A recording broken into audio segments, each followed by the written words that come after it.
Pennsylvania Emergency Management Agency has announced that 45 members and support personnel from the PA Task Force 1 will deploy to North Carolina to support response operations in the aftermath of Tropical Storm Debbie. The group is scheduled to report to Raleigh, where they will receive more detailed orders.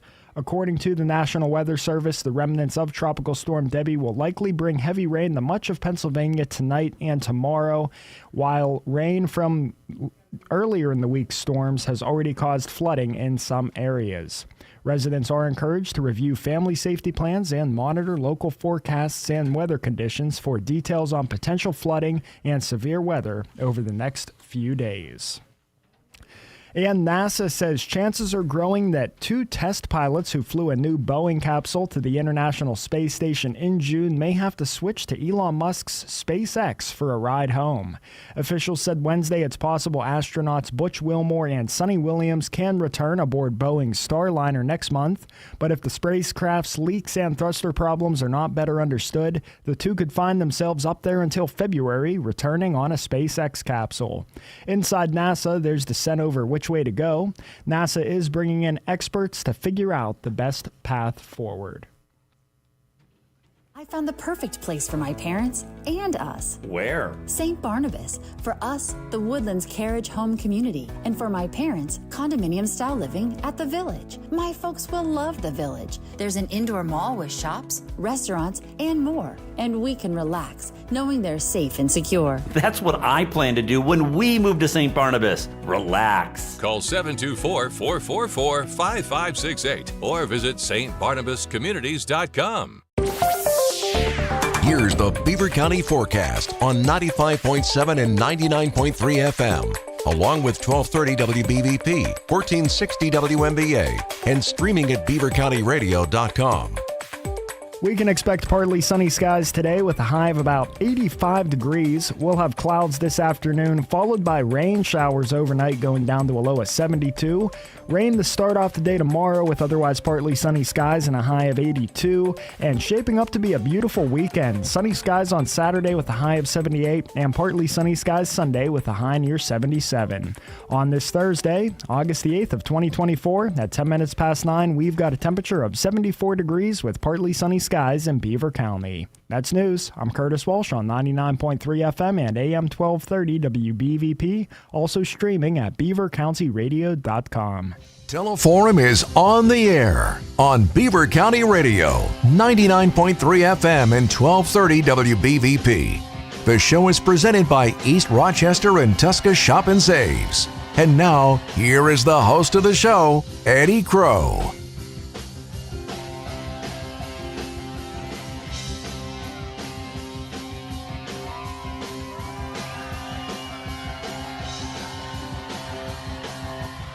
It is Teleforum. It is going to go quickly today, and it's going to go quickly today for several good reasons.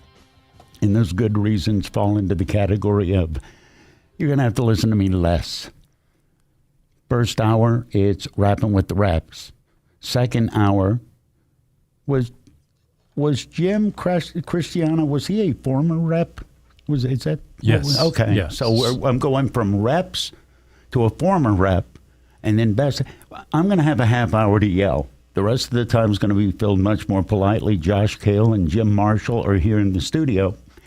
If you have any questions for them, you can call or you can post it on the Facebook page. This is live Facebook fed right now. Mr. Marshall, Mr. KAIL, how are you? Good to see you. Good to see you, Eddie.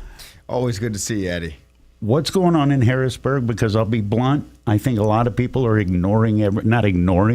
but not paying attention to that because we've got national stuff that everybody's all wound up about. What did you work on the last time you were in Harrisburg, Josh? Well, the last time we were in Harrisburg, the last time we were in session, we got a budget done. It was how late was the budget? It was about 10 days, something like that. About a week late. Do you put a little note in there, like when the electric bill's late, you put a little post that say, "I'm sorry, please don't pop me the 2%." So it used to be of consequence, and Jim could speak more to this than I can. When the budget wasn't done on time, people's pay would get withheld. Right. There would be a lot of Now, and I'm not sure exactly how all of the mechanics work of this, but now there isn't any real pain in not having a budget done on time until about, December or something like that. Right, it could stretch out. But earlier, I mean, there was a time when the school districts didn't get paid, counties didn't get paid. Nonprofits are waiting on their funding. Sure, but it's tightened up a little bit since a lawsuit, probably in 2010 or 12, around there. But I wouldn't call it really late. We worked on a compromise with the Senate and the governor and got it done. What was the holdup?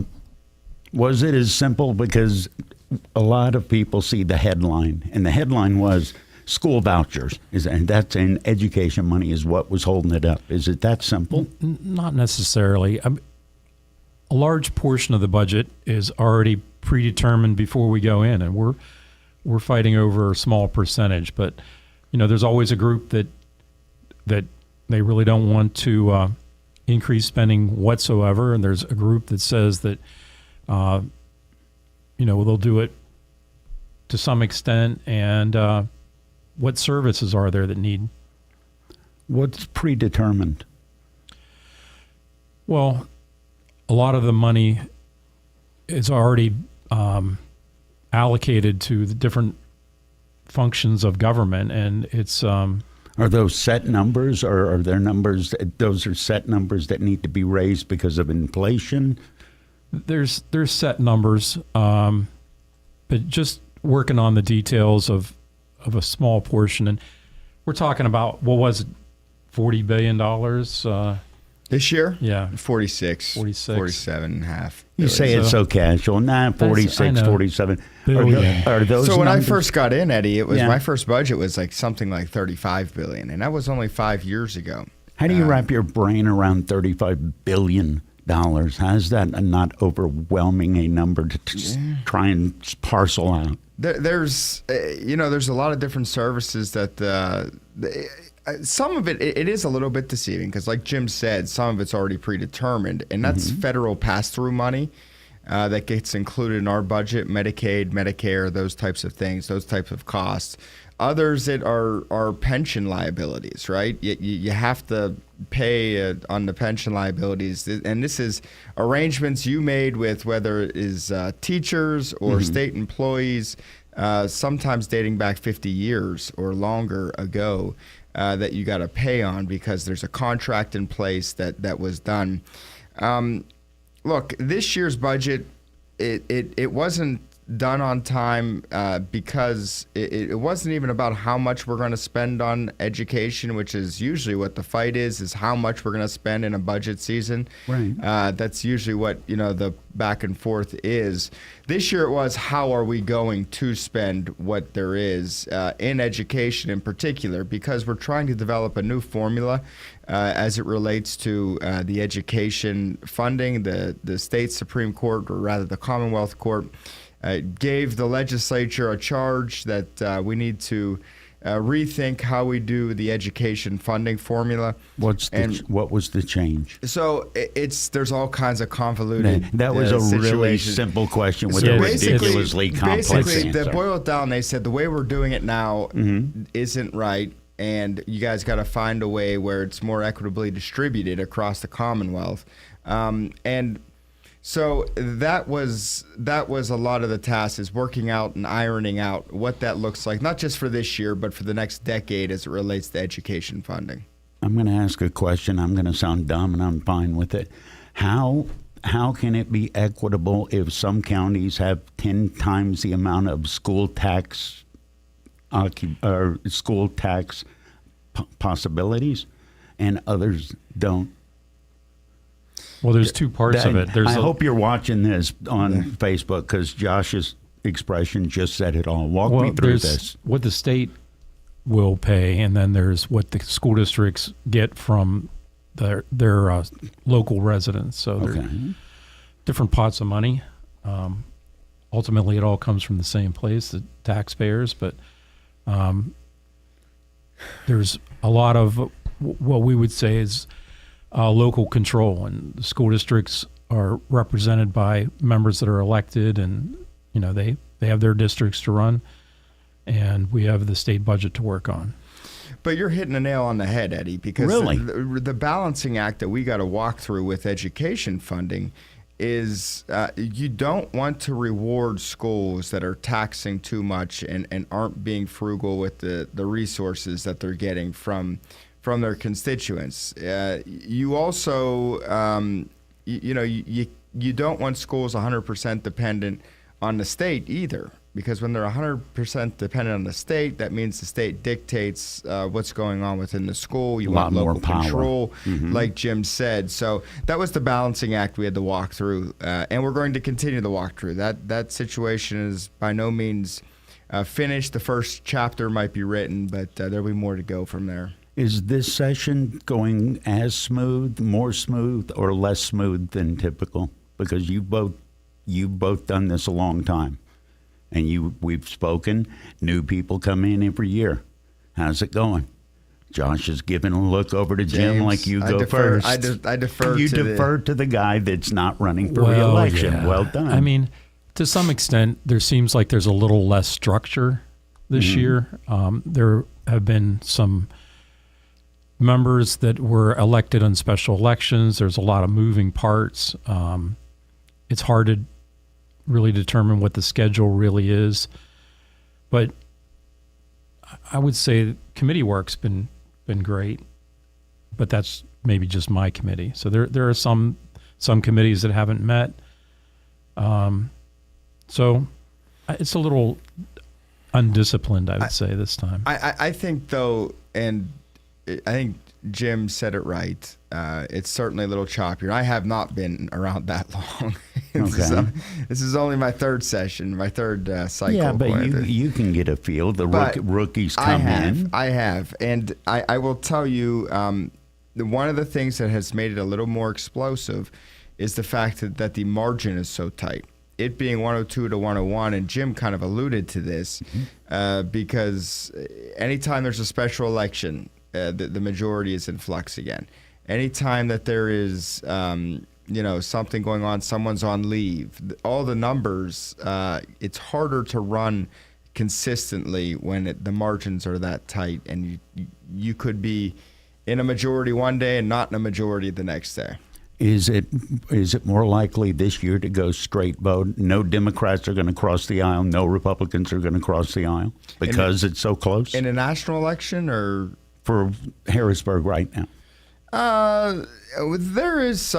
There's been some crossover, both sides. There's been some Republicans voting on, and most of our votes, and this is probably the same way it is in D.C. I don't know because I don't pay attention to it because it would drive me nuts if I did.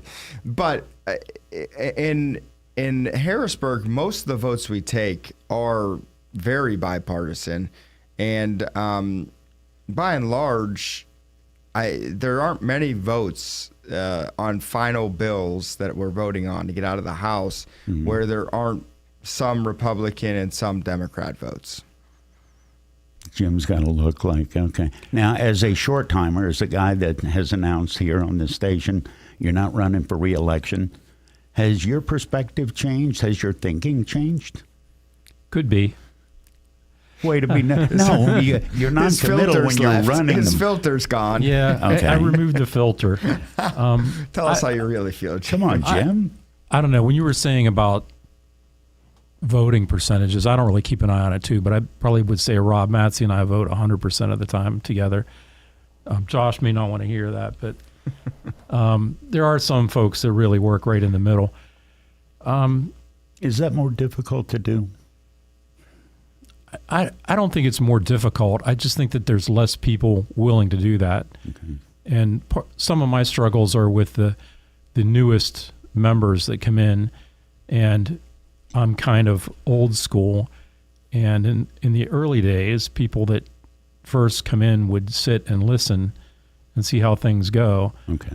And in today's new world of, brazen social media and highly educated people, I assume, the new people really like to stir the pot a lot. Which is more frustrating from the new folks? And I'll ask both of you this. Josh KAIL and Jim Marshall are my guests, Rappin with the Reps on Teleforum on Beaver County Radio. Which is more difficult to deal with, the dogmatic approach or the naivete? Josh doesn't have to deal with any of that. with everybody's good. With new people coming in. Yeah, I know. Which makes you want to school them up, take them aside and say, seriously, I'm going to tell you how this works. Pay attention. They don't listen to that. I've tried that. Have you tried that? Yeah, I did. You ever try throwing something to get their attention? Not physically, no. Term ain't over yet. I know. Anything could happen. Is it more difficult, Josh, to meet in the middle? I think, and this is something that I often share with people, and it's an observation that I have. And I actually think it stems back to the first year that I got elected, which was 2018. There is a distinct difference between members, it seems, that were elected at that point going forward and members from before that point. And that point was the first election where President Trump was in office and was there.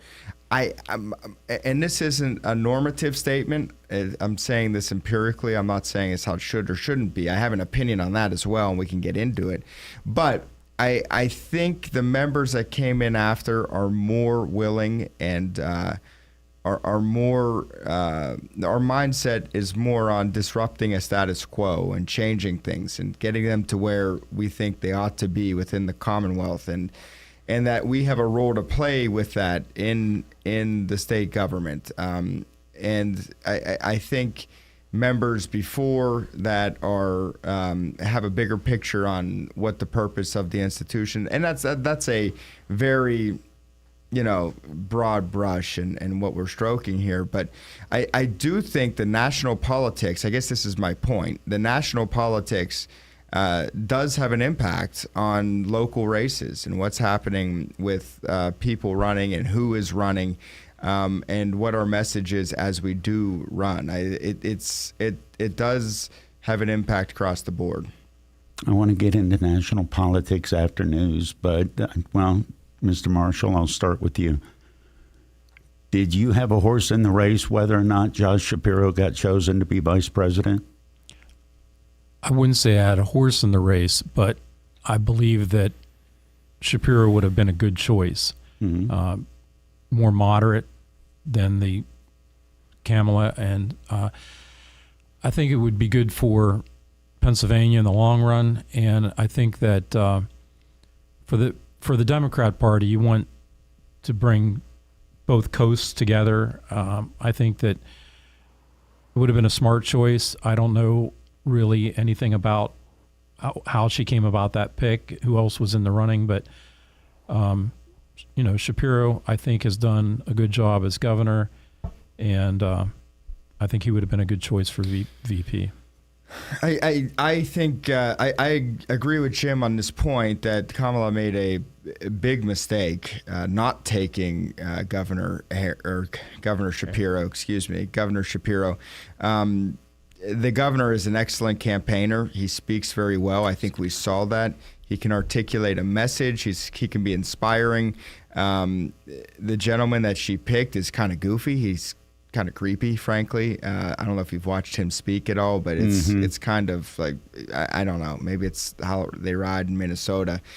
But I think that this election wasn't going to be about who the vice president pick is. Here's the bottom line. If we're focused on issues and we're actually paying attention to issues, President Trump is going to win. If it becomes a personality contest and we're not focused on issues and we're talking about all kinds of other nonsense, I think Vice President Harris will win. President Trump, it is critical that he focuses on issues and makes sure people understand how far left Kamala Harris is, and she is not a good fit for Pennsylvania at all. So it's got to focus on those issues and let people know that. Josh KAIL and Jim Marshall are my guests, state representatives. It's Rappin with the Reps. News is next on Teleforum on Beaver County Radio. Let's face it, work is a large part of your life. Why not choose a job that allows the opportunity of a fulfilling career working with people who appreciate you? St. Barnabas Health System is looking for extraordinary, service-minded people to join our team. Earn and learn with career opportunities on our clinical, housekeeping, and food service teams. For more information and to apply, visit stbarnabashealthsystem.com or call 724-444-JOBS. Jobs that are apart from the ordinary. Find them at St. Barnabas Health System. The big issue this year isn't whether or not to close the border. This is Cindy Hiladio from Friendly Federal Credit Union. And quite frankly, I'm not sure why people are worried whether or not folks go back and forth from Aliquipper to Center Township or even across the river from Ambridge to South Heights. What's the big deal anyway? The real issue is what group you are with. I recommend Friendly Federal Credit Union. Whether you like to visit the right, the left, or even the center of our teller counter, we welcome your input, or should I say deposits. Join the party, the celebration that happens every day when our member owners benefit by helping each other. This is Cindy Hiladio, and I approve this message. And later on, I'll probably approve a loan or two. Friendly Federal Credit Union, member NCUA, equal housing lender. Friendly Federal Credit Union, you got a friend. We have Art Cornell here from the Beaver Cemetery and Mausoleum. Art, what makes Beaver Cemetery different than many cemeteries? Well, we're a nonprofit cemetery, so all income generated is used to meet operational costs, to make improvements, and to provide perpetual care for centuries to come. Beaver Cemetery is non-sectarian and open to all who choose to take advantage of our historic beauty and tradition of caring. Thanks, Art. Beaver Cemetery and Mausoleum, serving all of Beaver County since 1865. The Band Jam Grassroots Music Festival, presented by Woodman Life at Cooper's Lake Campground in Slippery Rock, August 22nd through the 24th. Catch some of the best local music the tri-state area has to offer. Experience the beauty of Cooper's Lake Campground and the best that the outdoors have to offer. All for just a $30 entry ticket for the entire weekend. Tickets are $40 at the gate. 17 and under get in free. Camping is sold separate through Cooper's Lake. Get your tickets and all the information you need at thebandjam.com. Beaver County Radio's news source, 95.7 and 99.3 FM, along with 1230 WBVP, 1460 WMVA, and streaming at beavercountyradio.com. Here's Curtis Walsh. Good morning on this Thursday, August the 8th of 2024. We can expect partly sunny skies today with some clouds this afternoon and rain showers rolling in tonight. We'll have a high of about 84 degrees. We'll have a complete Beaver County radio weather forecast after we take this look at news. An investigation is underway by the FBI for a bank robbery that took place in Aliquippa on Monday. Aliquippa police were called to the robbery at the Citizens Bank on 22nd Street around 3:40 p.m. According to the state police report, a black male entered the bank wearing a gator mask and yellow construction helmet with a gun. The robber demanded cash from two tellers at gunpoint and then attempted to order a third employee to the vault. The actor ultimately failed to locate the vault and fled the scene on foot, but that was after the man also demanded money from a patron who was making a direct deposit. Bank personnel are completing an audit to determine the total monetary loss, but it's believed to be around $2,000. The FBI was notified and they assumed the investigation, and it is ongoing. Police say similar incidents with the same motive have taken place at two banks recently in Canton, Ohio. The man is considered armed and dangerous, and anyone with information is told to contact the Pittsburgh FBI at 412-432-4000. Western Beaver sophomore quarterback Javen Peel is having heat acclimation workouts with the Golden Beavers after transferring to Pittsburgh Central Catholic 2 weeks ago and then transferring back to Lincoln Park in Midland. He will have to undergo an eligibility hearing on August 12th to see if he is eligible to play for the 2024 season after those transfers.